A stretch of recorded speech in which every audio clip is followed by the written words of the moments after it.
जो स्टूडेंट अभी part wise mock test नहीं दे रहे, तुम सोचो कि वो किस तरीके से लास्ट में कर लेंगे, किस तरीके से वो फुल सिलेबस का वो माइंडसेट उनका सही हो जाएगा। एक महीने पहले पूरा 11th पूरा 12th कैसे रिवाइज करोगे? क्या आप किताब से एनसीईआरटी पढ़ने बैठोगे, एक लाइन पढ़ने बैठोगे? नहीं, ये चीज़ पॉसिबल नहीं हो पाती। तो मैं अभी अपनी लाइफ को डिटॉक्सिफाई करने की जरूरत है, तो मैं अभी अपनी लाइफ का लिवर बनने की जरूरत है। यस, नीट 2025 होने वाला है 4 मई 2025 को, एंड इसमें सिर्फ 7 ही महीने बचे हुए हैं। आई नो ये जो टाइम होता है सितंबर, अक्टूबर, नवंबर को काफ़ी ज़्यादा बिजी होता है, क्योंकि इसमें कोचिंग वाले भी सिलेबस बहुत तेज़ी से चला रहे होते हैं, काफ़ी ज़्यादा बैकलॉग क्रिएट हो रहा होता है। जो 12th में है उनको 12th और बोर्ड का भी थोड़ा सा देखना होता है। इतनी सारी हसल बसल में कहीं ना कहीं क्या होता है ना, हम गलतियाँ कर बैठते हैं। कुछ ऐसी गलतियाँ हो जाती हैं जो हमें बहुत बाद में जाके रियलाइज़ होती है, जब आपके पेपर के 1 महीने बचा है, 2 महीने बचे हो, फिर आप सोचते हो काश मैंने ये गलतियाँ पहले मुझे कोई बता देता है, फिर मैं पहले ही इंप्रूव कर लेता। एंड दैट इज़ वाई आज मैं ये वीडियो बना रहा हूँ इस वेरी इंपॉर्टेंट मोमेंट पे, ताकि मैं आपको वो सारी गलतियाँ बता सकूँ जो अभी आप करने वाले हो, ताकि आप उसे इम्प्रूव कर लो, वो चीज़ रिपीट ना हो। So yeah, I am Deepak Sahu, currently a third year MBBS student in AIMS New Delhi, and I scored 715 out of 720 and my rank was all India rank 5। MBBS में काफ़ी कम time मिलता है, इसलिए मैं बहुत मुश्किल से वीडियोस बना पाता हूँ, बट मैं कोशिश करता हूँ कि मैं जब भी वीडियो बनाऊँ वो कुछ ना कुछ एक इंपॉर्टेंट जो चीज़ होती है ना, जिस मोमेंट पे जो इंपॉर्टेंट होता है, मैं वो बताने की कोशिश करता हूँ। And if you like this video so please do check out other videos and channel को सब्सक्राइब करना मत भूलना। Coming to our first mistake, that is question practice and mock test. Yes, maximum students क्या कर रहे हैं, अभी वो सिलेबस इतनी तेजी से कंप्लीट कर रहे हैं, कोचिंग वाले भी ये चीज़ कर रहे हैं। कोचिंग के अगर तुम चक्कर में पड़ते हो कि कोचिंग वाले तो भाई एक के बाद एक चैप्टर लगाए जा रहे, खत्म किए जा रहे हैं, लेकिन तुम क्वेश्चन प्रैक्टिस नहीं कर रहे, तुम्हें खुद से टाइम निकाल के क्वेश्चन प्रैक्टिस करना होगा। आई नो टाइम की बहुत ज़्यादा कमी पड़ती है at this moment, but still you have to give that extra effort, क्योंकि वही एक्स्ट्रा एफर्ट आपको लास्ट में बचाएगा। अगर तुमने वो अभी एक्स्ट्रा एफर्ट मार के सही तरीके से इनफ क्वेश्चन प्रैक्टिस नहीं की, सो इस चीज़ का कोई फायदा नहीं कि तुम बहुत जल्दी सिलेबस कंप्लीट कर लो। One more thing is that mock test. Yes, कुछ कोचिंग्स की सिलेबस बहुत जल्दी कंप्लीट हो जाते हैं, अक्टूबर में ही हो गया होगा, कुछ कोचिंग्स में होते हैं, ऐसे बैचेस भी होते हैं।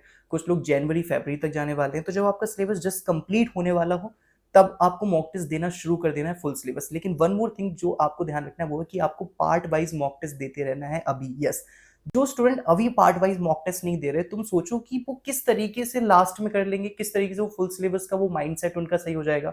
जैसे किसी स्टूडेंट ने कभी कोई पार्ट वाइज मॉक टेस्ट अच्छे से दिया ही नहीं, उसका जनवरी फरवरी में मॉक सिलेबस कंप्लीट होता है एंड फिर वो फुल सिलेबस मॉक टेस्ट देना स्टार्ट करता है, उसको एक बहुत बड़ा झटका लगेगा कि उसके मॉक टेस्ट में तो मार्क्स ही नहीं आ रहे, उसकी तो स्पीड ही नहीं है, उसकी तो एक्यूरेसी ही नहीं है, वो चीज़ों को रिवाइज ही नहीं कर पा रहा है, चीज़ों को समेट ही नहीं पा रहा है, वो मॉक टेस्ट में उतने अच्छे से उसको जो आता है वो अपेयर ही नहीं कर पा रहा है। सो दैट इज वाई अभी से आपको वो part wise mock test and question practice पे इनफ फोकस करना होगा। अदरवाइज लास्ट में एक बहुत बड़ी गलती आप देखोगे कि मेरे पास इनफ सेल्फ कॉन्फिडेंस ही नहीं आया।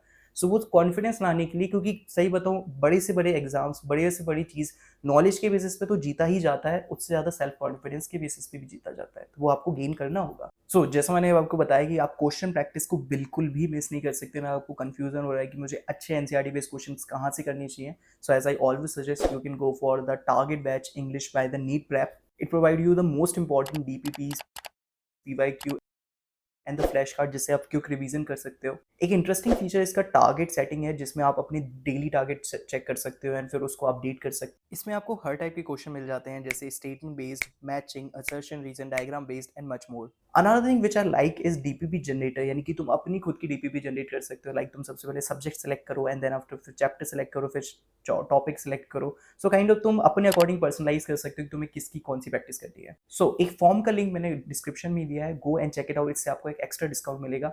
Now coming to our second point, that is short notes. बहुत सारे स्टूडेंट पूरे साल भर बस इस चक्कर में रहते हैं कि शॉर्ट नोट्स बनाने हैं कि शॉर्ट नोट्स नहीं बनाने हैं। लेट मी क्लैरिफाई, आज हम इस चीज को क्लैरिफाई ही कर देते हैं। आपको कुछ चीजों में शॉर्ट नोट्स बनाने होंगे, बिकॉज एक महीने पहले, सपोज दैट अगर आप अप्रैल में हो, आप एक महीने पहले पूरा 11th पूरा 12th कैसे रिवाइज करोगे? क्या आप किताब से एनसीईआरटी पढ़ने बैठोगे, एक लाइन पढ़ने बैठोगे? नहीं, ये चीज पॉसिबल नहीं हो पाती। दैट इज बाय अभी जो भी चैप्टर चल रहा है या फिर आप जो भी चैप्टर रिवाइज कर रहे हो, यस, जब आप किसी चैप्टर को लेक्चर देख चुके होते हो, उसके क्वेश्चन प्रैक्टिस कर चुके होते हो, उसका रिवीजन दोबारा कर चुके होते हैं, 2-3 बार और क्वेश्चन प्रैक्टिस कर चुके होते हैं, मॉक टेस्ट में भी वो चैप्टर ऑलरेडी आ चुका है, तो तब जाके आप उसके शॉर्ट नोट्स बनाएं। एंड प्लीज शॉर्ट नोट्स में से वो लिखो जो तुम भूल रहे हो। Like for example respiration in plants है, तो रेस्पिरेशन इन प्लांट में रेस्पिरेशन के आप क्रेब साइकिल वगैरह लिखो। जो कुछ भी भूल रहे हो, जो लाइन आप भूल जा रहे हो, जो डेटा आप भूल जा रहे हो, इकोलॉजी में बहुत सारा डेटा है, जो डेटा आप भूल जा रहे हो बस वही लिखो। शॉर्ट नोट्स का एक बहुत बड़ा इंपैक्ट पड़ता है रिवीजन में, बिकॉज जो बच्चे, जैसे तुमने पूरे साल भर सब कुछ किया, सारे चेक लेक्चर्स वगैरह देखे, सिस्टमेटिकली गए, लेकिन लास्ट में अगर तुम पूरा सिलेबस समेट नहीं पाए, बिकॉज लास्ट में पता है एक आर्ट है जो समेटना होता है ना, कि तुम सारे एक सिलेबस से लिविंग वर्ल्ड से लेके इकोलॉजी तक सब कुछ रिवाइज कर ले रहे हो, फिजिक्स के इतने सारे फॉर्मुलेज वगैरह सब कुछ तुम्हारे दिमाग में एक साथ हैं, तो वो कब हो पाएंगे? जब तुम अच्छी क्वेश्चन प्रैक्टिस और शॉर्ट नोट्स के थ्रू जाओगे, क्योंकि तभी तुम इतना बड़ा सिलेबस एक साथ सामने देख पाओगे। Now coming to the third and very very most important point, that is detoxify yourself. Yes, आपको पता है कि हमारी बॉडी में जो लिवर होता है वो सारे जो कुछ भी तुम खा रहे हो वो सब कुछ वो डिटॉक्सिफाई करता है। इतनी सारी ड्रग्स जा रही हैं, खाने में पता नहीं क्या मिलावट है, सो वो सारी चीज़ों को डिटॉक्सिफाई करता है, सारे टॉक्सिक सब्सटेंसेस को हटाता है, उसको वाइल में डालता है और बॉडी से एक्सक्रीट आउट करता है। तो मैं अभी अपनी लाइफ को डिटॉक्सिफाई करने की जरूरत है, तो मैं अभी अपनी लाइफ का लिवर बनने की जरूरत है। Yes, so the thing is that खुद को सोशल मीडिया से जितना दूर रख सकते हो रखो। Yes, social media is literally a kind of thing, मैं तुम्हें बता नहीं सकता। तुम कुछ भी अच्छा करने जाओगे ना, सोशल मीडिया एक बहुत बड़ा हैम्पर है, वो तुम्हें करने नहीं देगा। तुमने सपोज एक मोटिवेशन लिया कि मुझे रोज वर्कआउट करने, जिम करना है, लेकिन तुम सोशल मीडिया में जा रहे हो, इंस्टाग्राम पे रील स्क्रॉल कर रहे हो, फिर कुछ ना कुछ अच्छी रील्स आ जाएंगी, कुछ ना कुछ ऐसी रील्स आ जाएंगी तुम्हें हुक करके रख लेंगी, फिर तुम्हारा वो मोटिवेशन डाउन हो जाएगा कि नहीं यार आज नहीं जाते हैं, कल कल कर लेंगे। सो काइंड ऑफ थिंग तुम्हें डिटॉक्सिफाई करना होगा। Please read books, please do meditation. So the thing is that तुम्हें बहुत ज्यादा टाइम देने की जरूरत नहीं है बुक्स रीड करने में, मेडिटेशन करने में, एक्सरसाइज करने में, नहीं।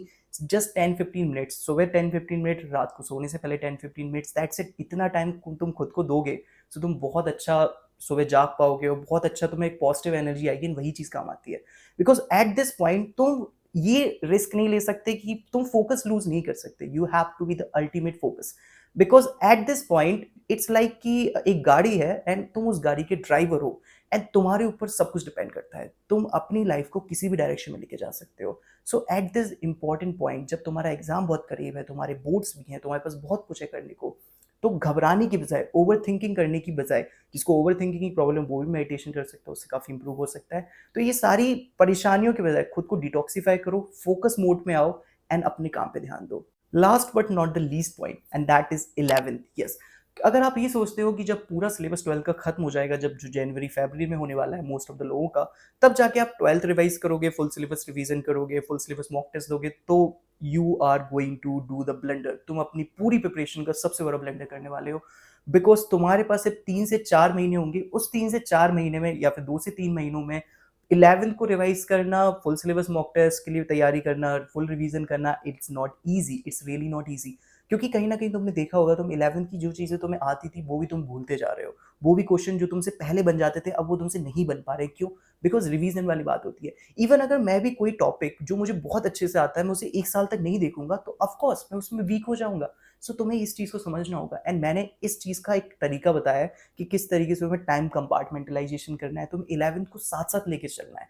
This is the very important thing. तुम 11th को तुम्हें 12th के साथ ही लेना होगा। एटलीस्ट तुम अगर पूरे दिन भर में एटलीस्ट 1 से 2 घंटा भी सिर्फ 11th को दोगे, तो that is more than sufficient. Sunday Saturday को एक्स्ट्रा प्रैक्टिस करो। मैंने इस वाली वीडियो पे बहुत अच्छे से एक्सप्लेन किया है कि किस तरीके से तुम्हें 11th को 12th के साथ मैनेज करना है, फिर बैकलॉग क्लियर करना है। तो इसको जरूर से देख लेना, मैंने डिस्क्रिप्शन में लिंक डाल दूंगा सारी।